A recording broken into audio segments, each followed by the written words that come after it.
Good afternoon, ladies and gentlemen. Welcome to Lifestyle with Dr. Movi, and today we are honored with great guest. Let's welcome Deborah Driggs.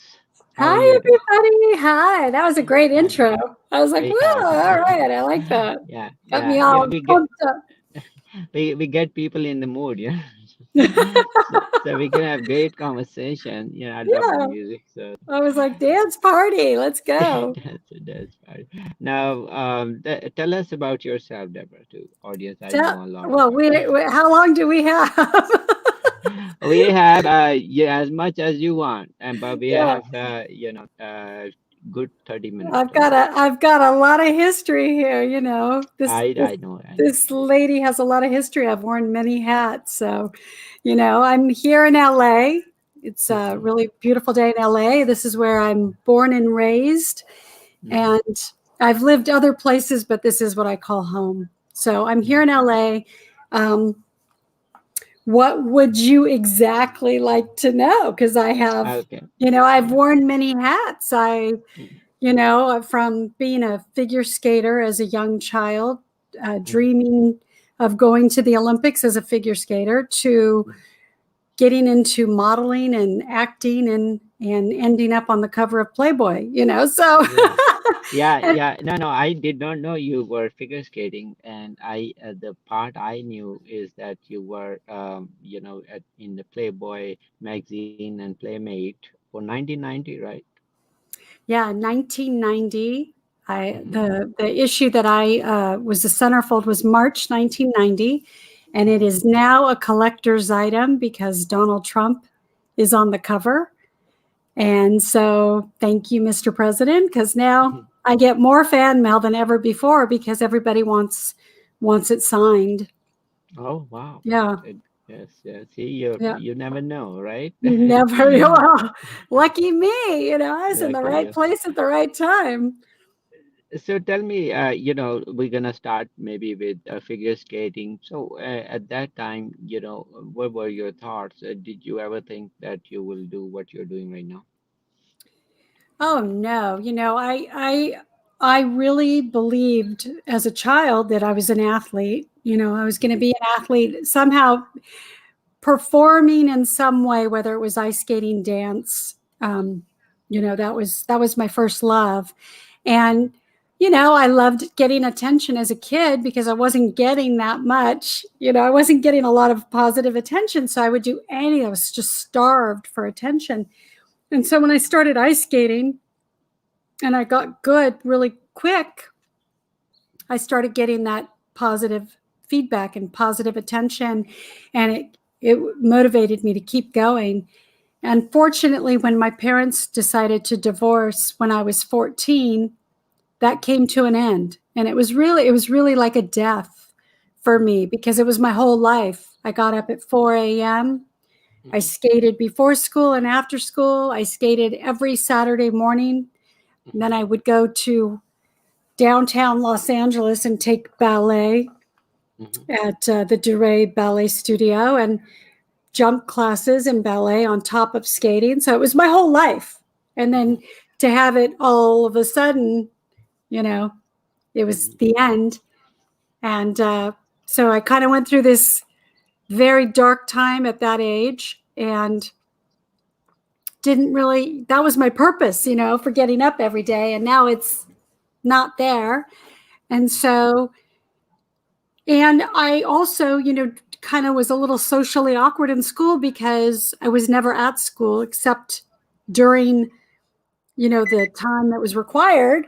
mhm. And then I was at the ice skating rink. So now all of a sudden I was in school and, kind of trying to figure out what I was going to do. And my parents were going through a divorce and everything was just kind of crumbling. And so by the time I got to high school, I was just like, forget it, like nobody cares. I lost the one thing I love the most, which was ice skating. And so I just kind of partied and barely went to school. I barely graduated high school. And not that that's bragging rights, but, I just didn't have the focus or the parental guidance. And so I just kind of let my grades slip. And I remember my senior year just begging my teachers to pass me with a D just so I could graduate, you know. Mm. And so that was my story there. But Yeah. yeah, so but you know, the thing that was the thing that I'm blessed with the skating is that it really saved my life as far as setting me up with structure and discipline and Mm. being able to take direction from a coach and being willing and open to Mm. trust that somebody else knows what they're talking about. And so I always had that willingness to learn and to grow, and kind of lost it in high school. And later on in life, it would come back around and I'd be like, okay, I remember this. Like, I am coachable. And so, yeah, so that was that. And then, you know, I ended up in Hollywood, so to speak. Mm. It's Yeah. not, yeah. I mean, it is very interesting, but I tell now, I mean, I have a lot of teenagers come to our office and work, and I tell them what I find always is troubling is that first, it's not unusual that at that age not to know what to do, and because there are so many roads to follow, and unless you have a very strong direction, which can be possible, or you can be lost. So a lot of teenagers nowadays, I find that they can't seem to find a purpose for their life yet. And it's nothing wrong, but it's just there's sometimes they keep on partying all night, and then next day. One thing I see from your story for sure is that you were getting up on time, or at least had some kind of structure because you were figure skating, or I mean, you had a routine, right? Yeah, I had a routine, and that routine kind of came to an end, like I said, right before high school. And so in high school, I kind of had this oh well attitude because nobody really seemed to care that the one thing I loved doing, I wasn't doing anymore. Mm. And I had no structure. And so I had to kind of create my own structure and I had to discipline myself at this point. I had no coach, no mentor. All those things that I kind of grew up with were gone. Mm. And so I didn't do so well in high school because I didn't think that anybody was listening or anybody cared. Mm. And so, but then it's funny, you know, when I graduated high school, my senior year, I was cheerleader and was part of the homecoming court and did student council. I did all these things with really bad grades, which is so crazy that they let me get away with this stuff. But when I went to try out for cheerleading at the junior college I was going to go to, I made it. I made the squad. But when she saw my grades from high school, she brought me into her office and she's like, "You can't be on the squad with these grades." Mm. And I said, "Well, why don't you put me on probation?" Mm. And she's like, "What?" And I'm like, "Put Well, me on probation. If I don't get good grades by first semester, you can kick me off." She's like, "Yeah, I don't think so because, you know, it's disruptive to the rest of the squad." And I said, "I'm going to get good grades." You know, and all of a sudden now I had purpose. You know, it was like I found something that I really wanted to do, mhm. and she was challenging me. And so she said, "Okay, I'm going to check your grades first quarter, and if they're not up to par, you can't stay on the squad." And I agreed, and I got on the dean's list Wow. because I applied myself. You know, it wasn't because I wasn't smart. I just never applied myself. When I got to high school, I stopped applying myself and kind of checked out for a while. You know, like with what's the point attitude, and I had a really bad attitude in high school. And so when I got to college, that turned around because now I had, you know, I really wanted to be on the squad and I really wanted people to take me seriously. Now I'm in my first year of college, and you know, it's interesting when I look back at that time in my life with no guidance and no structure, to have one person say, you know, "You can't do this unless you do this," made me rethink where I was going and what I was doing. And it never occurred to me that I maybe wanted to go to college. Nobody ever asked me, and that's why I ended up at a junior college. And I didn't know if I was going to stay in school or transfer to another college. But what I did know is that now I needed to kind of take things a little more seriously. I'd kind of messed around for 4 years in high school, even though I worked really hard because I worked full time while I went to high school because there was no money. So I had to work. I bought my first car and bought the clothes I wore to school and did all that. So, there was no, oh, it's your 16th birthday. Here's your car.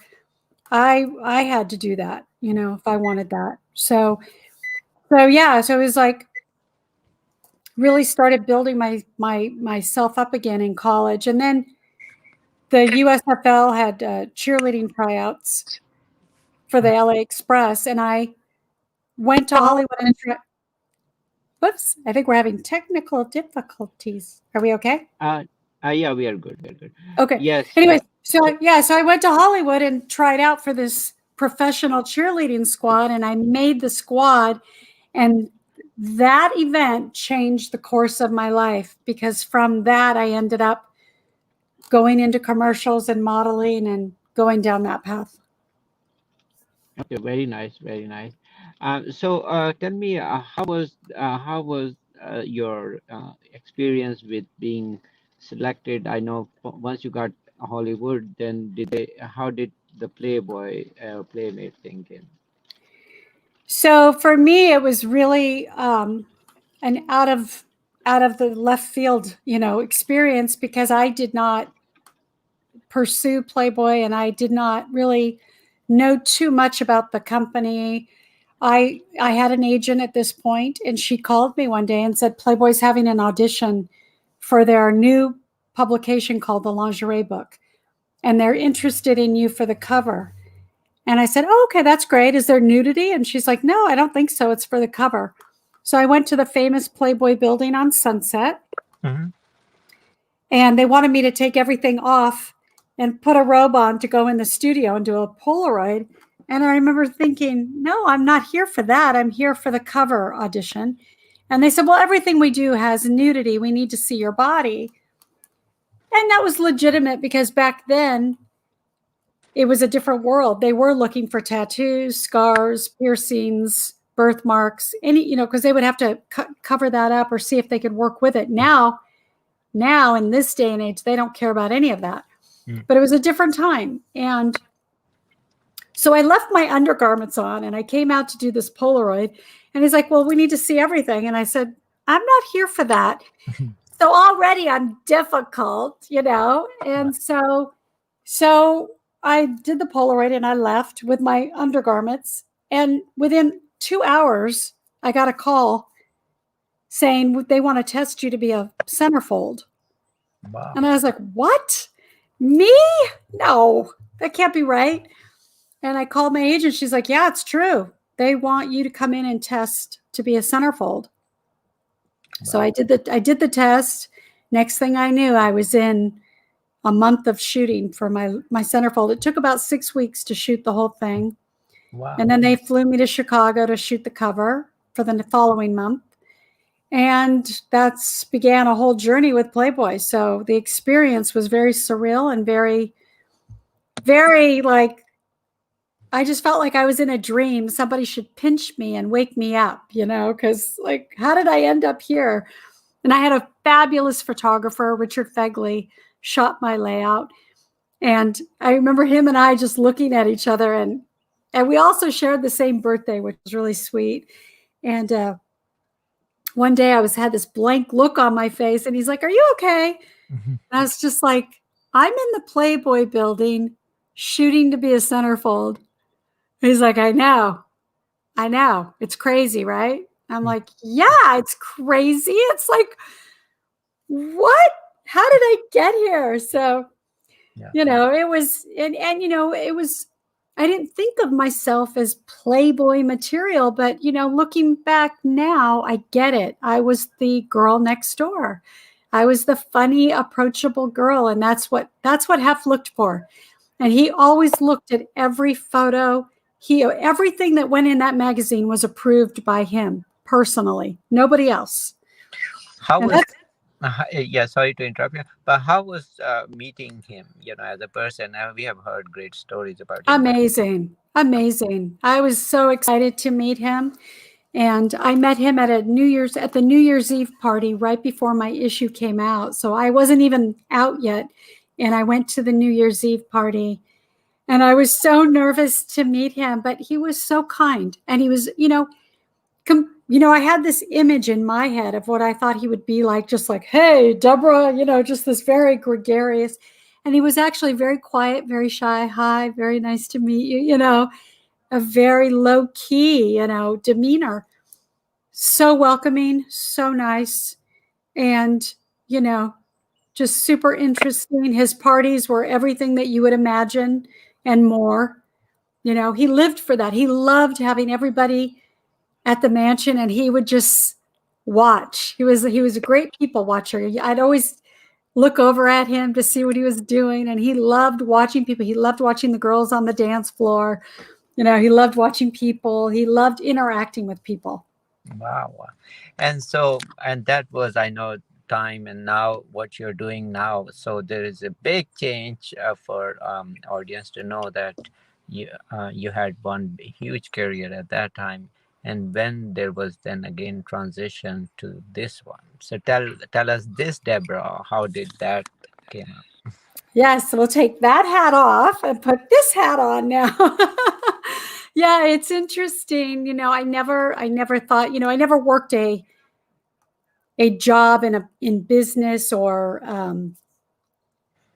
never thought of myself that way. I was in that world, in the entertainment world for so long that when I got divorced in 2003, it kind of came to a time in my life where I was like, I need to work now to support my kids. And, I had help from my ex-husband, but not enough to sustain the life that the kids and I were used to. And so I got my real estate license and started working in real estate. And what I did is I got my license, which first of all, super hard test. I studied 2 weeks straight and took the test. I passed on my first go around. At this point in my life, we're living in Park City, Utah, small town, and loved it for raising my kids. And so when I got my license, I decided that instead of me trying to start a whole real estate business, because that's kind of what real estate is. When you get your license, you kind of start your own business. So I sought out the number one realtor at the time at each of the different little places, So at Jess Reed, I went and met with Rich Fine. We had breakfast and he and I hit it off because I told him, I said, I have no office experience. I don't know how to work a computer except to send an email. I wouldn't know how to scan a document to save my life. And he's like, well, I can teach you all that. Are you good with people? And I was like, yes, I am. I'm really good with people. I said, I love that part of the job. And he said, well, guess what? I have 22 listings. And that is the hardest part for me, is that I have to constantly deal with the clients and all that. I need somebody that can do that. By the end of our breakfast, we had worked out a deal and I was going to be his assistant.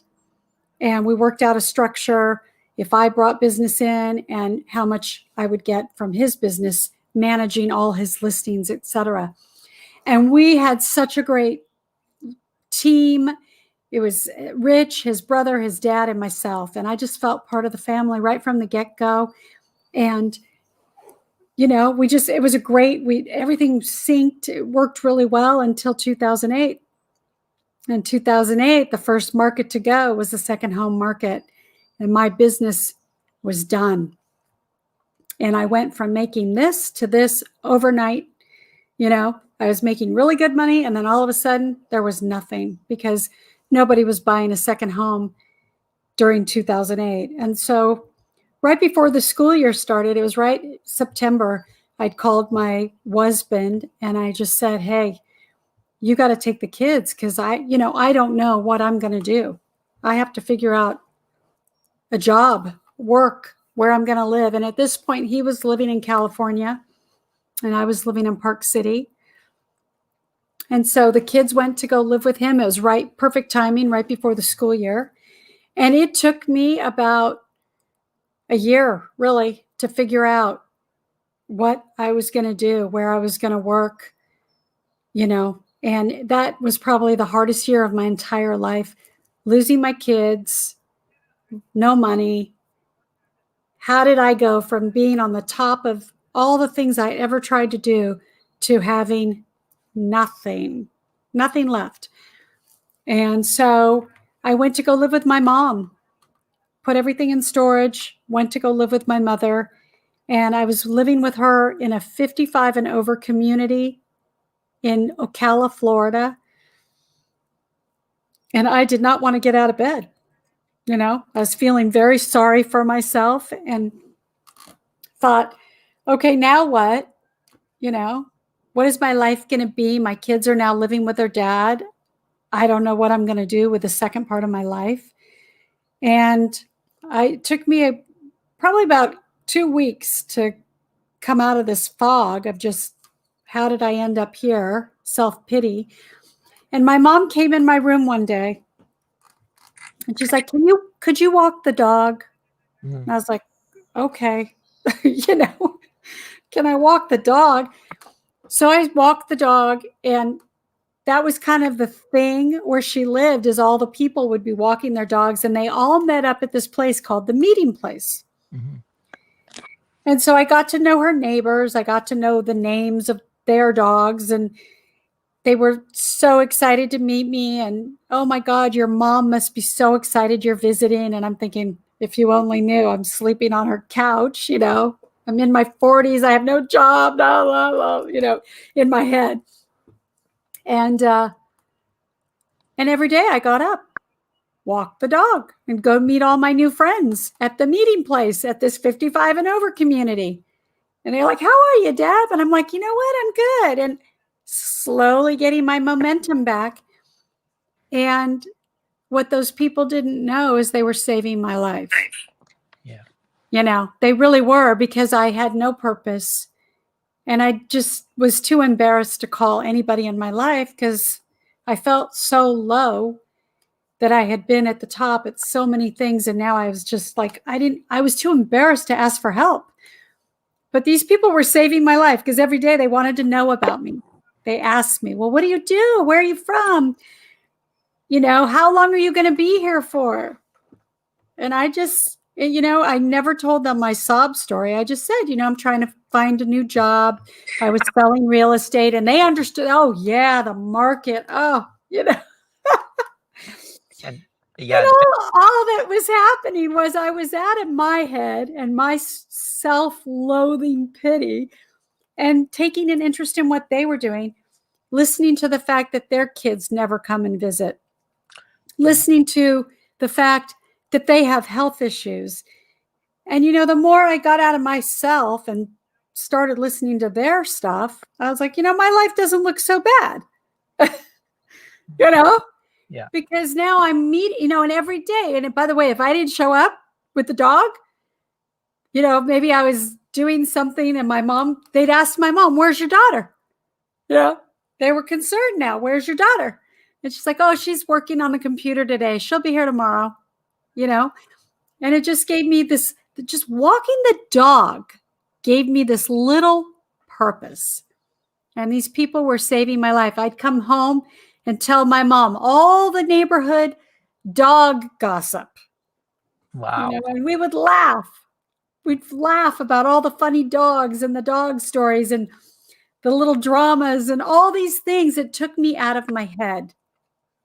Hey, Deborah, so sorry to interrupt you, but Yeah. we're reaching to the end of time.